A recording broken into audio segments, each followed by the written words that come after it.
simple Jack, the story of a box office disaster that many critics called one of the worst. Got a good brain.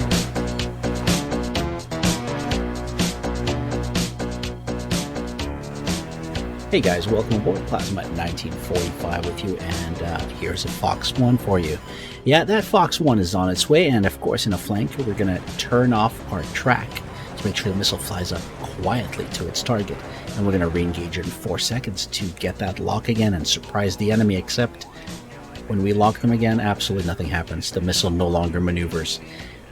There is no more lock after launch or relock after launch on the flanker, but on the F-15, well, guess what? The capitalist planes do not get nerfed. Only the poor Red 4 gets punished. Here you can see that Striker RS is my assistant, and he's launched that Sparrow on me, drops lock, and then locks me up again, and there goes the missile correcting its course. Yep, it still works just as originally designed on the FC3 F-15. Now you might think to yourself, alright, so, lock on after launch, not really a big deal, it's not that bad, right? Well, actually it does something really game-breaking, and I'll show you what it is. So in this case, we're launching a Sparrow, or actually Striker is launching a Sparrow on me, and I'm flying an F-16, and I'm going to go into the notch here, and I'm going to drop some chaff and flares. Now, the way that the Sparrows work is if they do pick up chaff, they will actually switch that chaff and lock onto it, and it will never lock back on. But if it's not a chaff that's being dispersed and the Sparrow doesn't bite off on the chaff, if you notch it and then you get relocked, well, the Sparrow will correct itself for the target. So this is that lock on after launch. Now here is the problem with the flanker not having the lock on after launch anymore, which it's always had, but it was taken away in a recent update. Well, there's a couple of extra things too.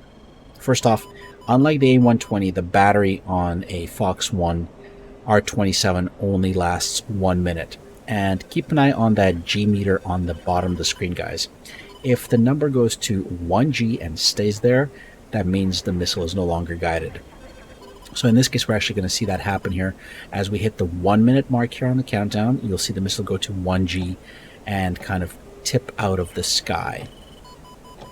And there it goes. So lock on after launch or relock on doesn't work, and of course we've got a shorter lasting battery on this missile.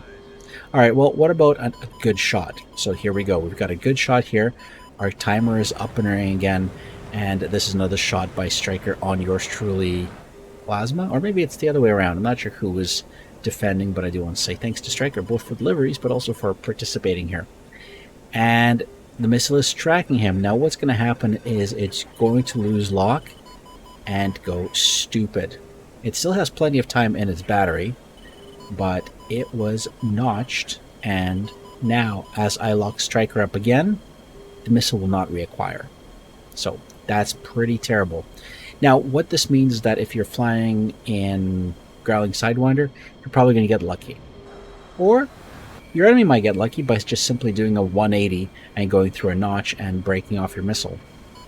And it will never retrack them again. So it's pretty unfortunate. But if you're playing against ace pilots who are in AI mode, the best of the best, and they notch your missiles all the time, you'll see your locks being dropped all the time. Now in a flanker, you're also going to be confused because your flanker is going to go to EO track, which means that if the radar lock breaks and the flanker can get a log with an EO, you'll still have that circle showing that you're still guiding a missile. So make sure that the RL or the radar symbol doesn't disappear. Here, Striker notches the missile, and it goes stupid.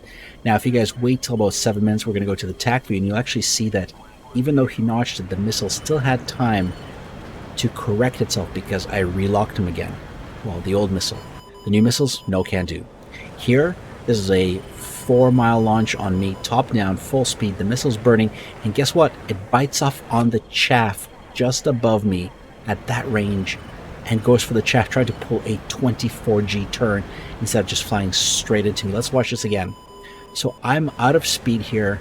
Look in the top right hand corner. I'm kind of tumbling out of the sky, just popping chaff, trying to survive. And there's a little burst of chaff right above me, and the missile tries to pull up for the chaff instead of flying directly into me. So even at like a 3-mile launch, the ER can be spoofed by a burst of chaff. I know I'm complaining, but that is a lot of negatives.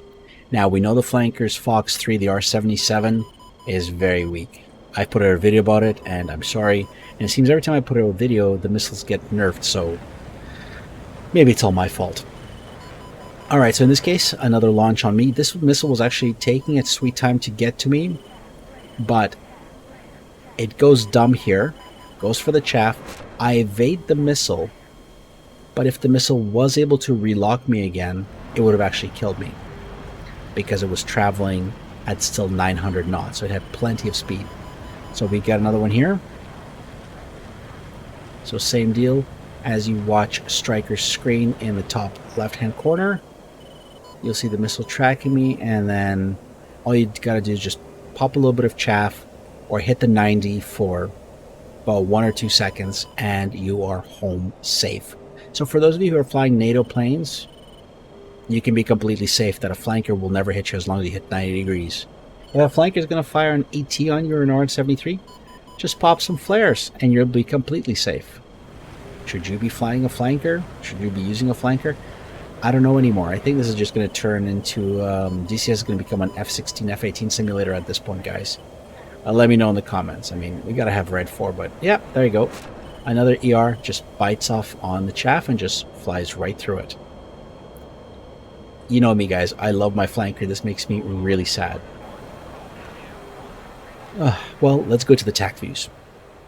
So, let's check this out. Here is me launching that Fox 1. The intermittent beam is the radar signal. Now we're watching for it to go to 1G. And as you can see, it's just adjusting its flight. As soon as I turn off the radar and drop lock, it's going to revert back to 1G. And now the missile is unguided. So in theory, if I turn the radar on, it should relock onto the target, but it no longer does. Let's see how that happens on the F-15, which has a Fox 1, which has not been nerfed. So here's the launch. Radar's turned off. Missile goes to 1G, and now the missile is back to a turn. Again, radar off. And as soon as the radar's back on, the missile's going to start adjusting again. There it is. And it starts to pull lead, and it's back on me. So as you can see, the Fox 1, the primary missile of the flanker, has been nerfed. It's now stupid. It will bite off on chaff and flares easily. It'll go through a notch and never reacquire. Whereas the NATO planes, like that F-15, it's got AIM-120Cs. A NATO pilot has no need to bring his Sparrows. All right, so in this case, there's a shot. So I'm going through the notch. I pop some chaff and flares. There's enough of a range here between the missile that's fired on me and me for the missile to reacquire. And actually, Striker's going to do just that. There he is. Striker's got me reacquired. The missile is still fast, and there's plenty of range for it to correct. The missile is traveling, I think, at almost 800 knots. I'm down to about 500 knots as I make this turn. But because the missile is no longer guiding, it's no longer spiking me that there's a missile, that there's a threat. All I get is just a notification that I'm spiked, but no notification that there's an actual missile. So I don't have to worry. Of course, at this point, the missile does start losing its power. And as it kind of passes through this zone, its battery runs out. It hits that 60 seconds. But again, as you can see, as I made that turn, Striker has locked me up again. So realistically, that missile could have turned and kind of given me a chase, maybe given me more trouble, slowing down my ability to recommit into Striker. Or if I recommitted earlier, I would have been smacked. But I trusted my RWR. I saw there's no missile indicator, which means that I've notched the missile. It doesn't matter what that it says the 29 spiking me. No biggie. There's no more missile from them. All right, but that's okay. Striker doesn't give up. Striker is going to shoot a second missile on me, even closer this time. So let's take a look at that. He's still got pretty good speed. We're at a fairly decent altitude, so it's not like there's air density. There's that missile heading right for me, and all I got to do is just poop out a little bit of chaff and flares, and the missile's ruined. So as you can see, guys, it's a struggle, and I'm sorry to complain about it, but it's clearly visible there. Now, some people might be complaining here and saying, okay, there's range involved. Yes, there is some range involved, but remember, for a flanker, if you are flying around, having that Fox 1 that is dangerous is important. If we look at the time, we're only about 30 seconds into the flight, 40 seconds, so there's still at least another 20 seconds of battery, maybe a little bit less, but yeah, the battery's going to run out about there. So we had another 15 seconds of the missile being aggressive, and it could have guided for another 5-10 seconds, which would have kept the flanker aggressive and the target defensive. But since this missile was trashed, I could just turn into it, and I could have taken a couple of shots here. And of course, the next Fox 1 just flies by. I pop some chaff and flare, and it just goes stupid. Let me know what you guys think. I mean, I am salty, but you know, it's my favorite airplane, guys. I can fly the F-16, but what's the point? We got to have red 4 and blue 4, and red 4 just got screwed over yet again. I don't know if this was just an honest mistake and a miss or what, but if you've seen the reports with the data link is still flipping out in servers with more than 50 pilots, and these missiles aren't helping. So here's another shot. There's that missile tracking. Just at the last second, it goes dumb as Striker passes through the notch. And Striker is safe. Now, I am going to pull in a little closer here. Actually, no, this was the shot. Yeah, this was the shot. At this range, Striker hits that notch and survives. All right, maybe that's legit. I'll give it to that. But the fact that on the earlier shots where I was recommitting and there was plenty of time for the missile to get me, it didn't do it. That makes me sad, guys. I'm sorry. I'm going to be done ranting now, and hopefully you've enjoyed this video. If you're upset and frustrated, leave in comments. Go to DCS forums and put a note there. Maybe we'll get our missiles slightly upgraded again. Plazma 1945 out. Fly safe, everybody.